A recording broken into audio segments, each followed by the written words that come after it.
we doing, everybody? And welcome to an episode of Wisconsin Sports on the Go with Trage. I am your host, Trage. Today, we are talking about a little bit of everything. We have the Brewers right away. Craig Counsell talking with, already talked to the Mets. He's going to be talking with the Cleveland Guardians now. So some enticing news there out of the Brewers right now. Seeing what Craig Counsell is going to do moving forward and what the Brewers have to expect. You know, you look at the talk with David Stearns, and that's not really an interview. That's a contract negotiation. You know that. We know that as Brewer fans. David Stearns knows what he has with Craig Counsell.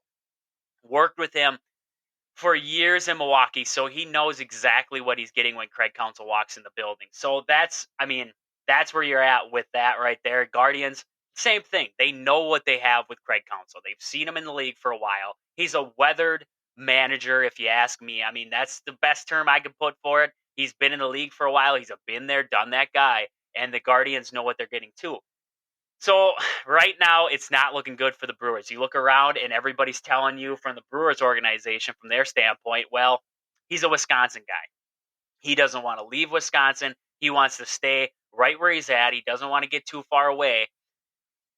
I don't know. I really don't think he'd be looking at these other jobs or these. He wouldn't even be remotely thinking about them if it was true that he wanted to stay completely with the Brewers. So interesting news out there with the Brewers. We're going to keep up to date on it and see if there's any developments out of that situation.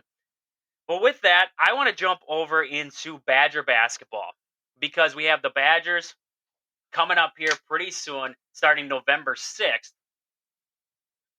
They're going to have an exhibition game against UW Stevens Point on the 1st of November, but the 6th is when they officially tip off the season there.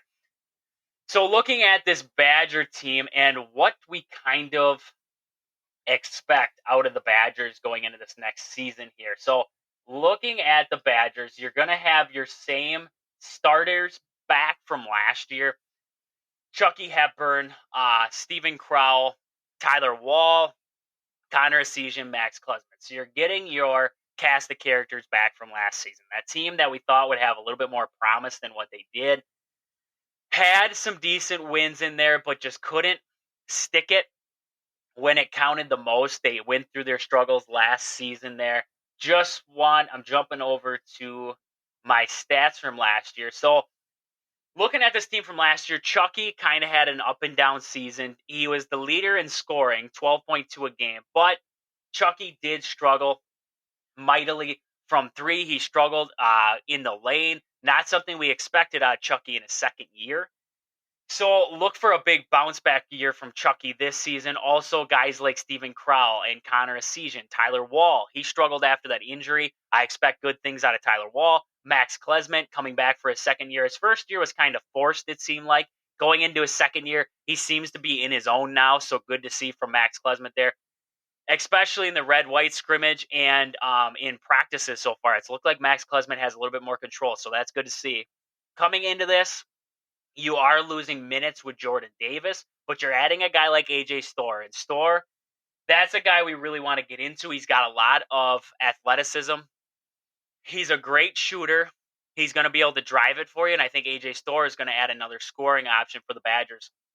I don't know where it's going to be, though. I don't know if it's going to be off the bench or if it's going to be in the starting rotation for the Badger team. We have seen Connor Essegian playing with the second team so far, so maybe we're going to see Starr in the starting lineup and see Essegian come off the bench. Maybe we're going to see Max Klesman come off the bench. It's a lot of speculation. We're going to have to wait and see.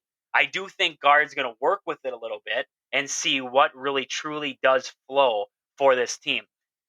Looking at the freshmen coming into this year, it looks like Nolan Winter is expected to get some minutes here, and that is going to be something to see. Nolan Winter did impress in that red-white scrimmage. I thought Gus Yeldon played a pretty good game in there, too. I think the Badgers are deeper than they've been in a while now, and I think that's going to be huge for the Badgers.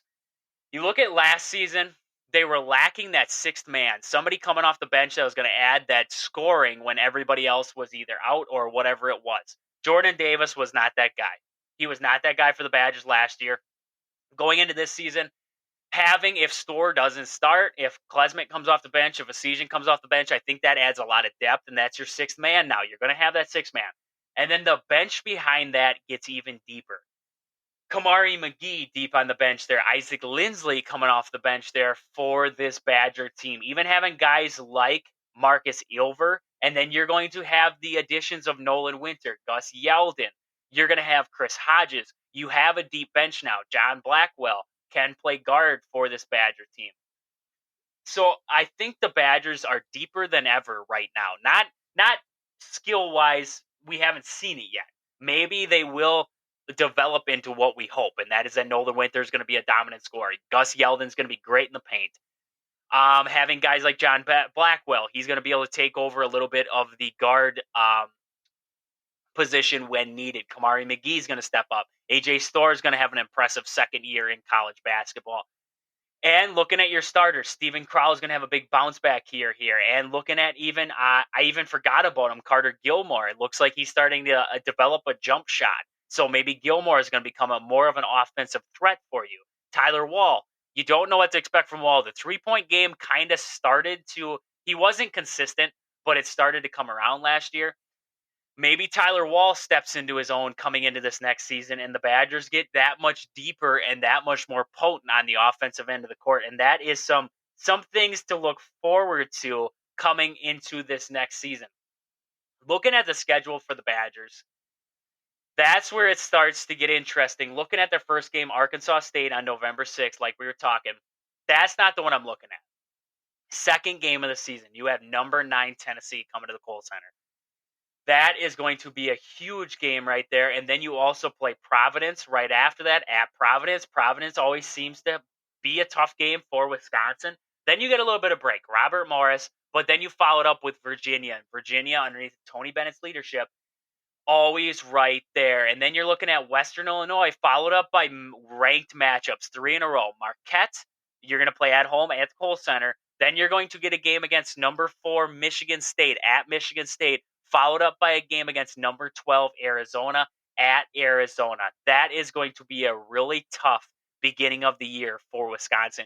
You have, I just named them all off there. You have 6 games right off the bat that could really put you into a great tournament bid, and it could also set you up for, we need to win most of, if not 3/4 of our Big Ten schedule if we want to get a great bid going into the NCAA tournament. You have to come out of that stretch 4-6, 4 out of your 6 games, 4-2 is what I mean by that. You have to come out of that at least 4-2. 3-3 wouldn't be terrible. If you win 3 of those games, you beat Tennessee, you beat Providence, you beat, say, Marquette, lose to Virginia, lose to Michigan State, lose to Arizona. It's not the end of the world, but a 4-2 stretch in there, that sets you up perfect going into that Big Ten schedule, because that Chicago State game against Chicago State, I know it's Chicago State. You don't expect a lot. They do have some pretty good players on that Chicago State team. 2 5-star. They're twins on that Chicago State team. They're not going to fold. I think Chicago State could be a pretty tough non-conference game to end with there, because then they jump into the Big Ten slate, and then you're going to play teams like Iowa and Nebraska, Ohio State, Northwestern. You're going to have your normal Big Ten opponents, but this beginning of the season schedule for Wisconsin is going to be a rough one, and it's going to be all about weathering the storm. Can you go 4-2 against those top-ranked teams and also win the games you're supposed to? Arkansas State, Robert Morris, Western Illinois, Jacksonville State, Chicago State. Can you win those games? Prove that you can beat the they're not in your league teams, and then these ranked matchups, can you handle them? And if you lose to Tennessee, can you play close? Can you keep it close at home? You beat Tennessee. Okay, so now you go to Michigan State. Do you get blown out by Michigan State, or do you play a close contest? Arizona, same thing. They look at good losses just the same as they look at huge wins. Huge wins there, but also a good loss isn't terrible for your resume. 4-2, 3-3, that's what you got to go on that stretch. You cannot afford to go 2-4. You can't afford to go 1-5. You cannot afford to lose all of them. You got to win some of these ranked matchups right away and prove that you are a team to be reckoned with in the Big Ten schedule. But with that, we're going to get more into the Badgers here coming up next week, leading up into that first week of action. But right now, we're going to look over at the Packers because the Packers, Jordan Love did come out and he stated that right now he feels that the Packers are right there. And my question is, what does that mean? What does Jordan Love mean when he says we're right there? We're right on the edge. And in it, he says, I feel like we're right there. We're too inconsistent right now on offense. We're not making plays. We have opportunities. And we're just not capitalizing. That's on everybody. But we pretty much just said we're right there. If we make those plays, if the ball is bouncing the other way and we're making those plays instead of not making those plays, these are totally different games.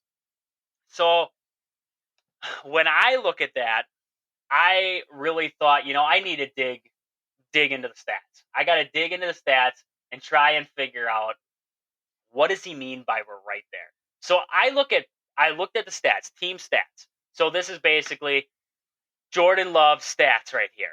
So completion percentage right now for the Packers, 57.9% right now they're ranked in the league as a team. So that's 136 for out of 235 pass attempts right there. Yards per attempt right now, the Packers are sitting at 6.4. They are actually 3, 4, 5, 6, 7, 8, ninth from the bottom. They are sitting right at the bottom of the league there in yards per attempt. We look at passing yards. That's where it gets a little bit interesting. They are currently looking at passing yards on the season. They're sitting at the bottom. 15.06 right now. The Packers are on the season right now. Looking at touchdowns for this Packers team, again, they're sitting middle of the pack there. 11 touchdowns on the year. Interceptions for the Packers sitting at 8 on this season here. They are at the bottom of the league. They have thrown just about the most picks. If Jimmy G wasn't chucking them all for the Raiders right now, the Packers would be right there. I mean, they are at the bottom of the league right now. Looking at first downs, just first downs for this Packers team. They are sitting at 76 first downs on the season right now. Put that in perspective with a team like the Dolphins, who is sitting at 120 first downs on the season. The only teams worse than the Packers, Broncos, Giants, Browns, Steelers, Jets, Titans. That's not a very good group to be in right there if you're grouping this up. Looking at plays of 20-plus yards or more. The Packers right now, 16 plays of 20-plus yards or more passing. Above the Jets, Panthers, Raiders, and Bengals. Looking at plays of 40-plus yards, Packers currently sitting at 3, moving up towards the middle of the pack there right now. Looking at their sacks per game there, getting sacked right now, the Packers are sitting at 14 on the season right now. So they're actually towards the bottom there right now in sacks, but looking at that passing attack for right now for this Packers team, I'm not seeing where we're getting there. We're right there. We're right on the edge. Looking at rushing yards for this Packers team, 619 on the season. Put that in perspective with the Dolphins, who are at right now 1,214 yards rushing. Yards per carry, this Packers team is sitting at 3.8 right now. That is just above the bottom. Looking at rushing touchdowns on the season, 4. 4 rushing touchdowns. Rushing plays of 20-plus yards or more, they have 3. 40-plus yards or more, that's a little bit tougher to come by. So they are sitting at 0 right now. Looking at their long on the season, they're rushing long on the season right now, 26 yards. 26 yards. They are sitting rushing for first downs. They are sitting at 31 on this season here. Rushing fumbles on this young season, 2 on this season so far. So I'm looking at the Packers passing game, rushing game, bottom of the league, across the board, bottom of the league. Where in that is telling me we're right there? I'm not seeing it. I'm not seeing it in those stats. Looking at receiving right now, we look at yards receiving for this Packers team. Well, we don't have to look at it. I just baffled myself there. It matches up with the pass game. That was a blunder on myself there. I'll take ownership in that one. Looking at receiving touchdowns on the season, 11 for this Packers team. It's just, I mean, you just keep digging, and I'm not going to keep boring you with the stats, but you keep digging and you keep digging through these stats right now, and it's nothing is there for this Packers team. Looking at, let's look at Packers, just individual stats for the Packers right now. Total first downs for the Packers, 122 on this season, 150 for the opponents so far. First downs, rushing, passing by penalty, they have 31 rushing, 76 passing. By penalty, they're sitting at 15. Opponents right now are averaging 59 first downs by rushing, 78 first downs by passing, and 13 by penalty right now. Third down conversions, 38 for 94 on the season right now for the Packers. Opponents, 40 for 102. You look at the difference in these two, the defense is doing their job. I mean, they're doing their job. They're doing a pretty good job right now. I mean, you look at third down percentage right now, 40 for 102. That's some pretty good work out of your defense right now. Packers, 38 for 94. Struggling to get the first down there on third. Fourth down conversions, they're 50%, 7 for 14 right now. Opponents right now are 9 for 12, though, against the Packers there on fourth down. Total offensive yards, the Packers have 2,009 total offensive yards. The opponents are at 2,374. So your defense is keeping it relatively close. And the offense just can't capitalize. You're looking at the offense there, 411 plays on the season, an average of 4.9 yards. The opponents are at 469, and they are averaging 5.1 average yards right now. Total rushing yards, we already went through it there, but 619 for the Packers. Opponents are averaging 924 against this Packers team. Rushing plays right now, they're at 162. 3.8 is their average. The rush defense for the Packers is where they struggle. They struggle stopping the run because you look at the flip side of that, total passing yards, they've only given up 1,450 yards. Because if you put that into perspective, for the Packers, 1,506 yards for the Packers there on offense passing. Right now, they're sitting passing completions. Right now, they have 136 for 235, 8 interceptions, 6.4 average for them right now. Looking at the flip side of that, 153 for 226, 4 interceptions by this defense, and 6.4 yards on average.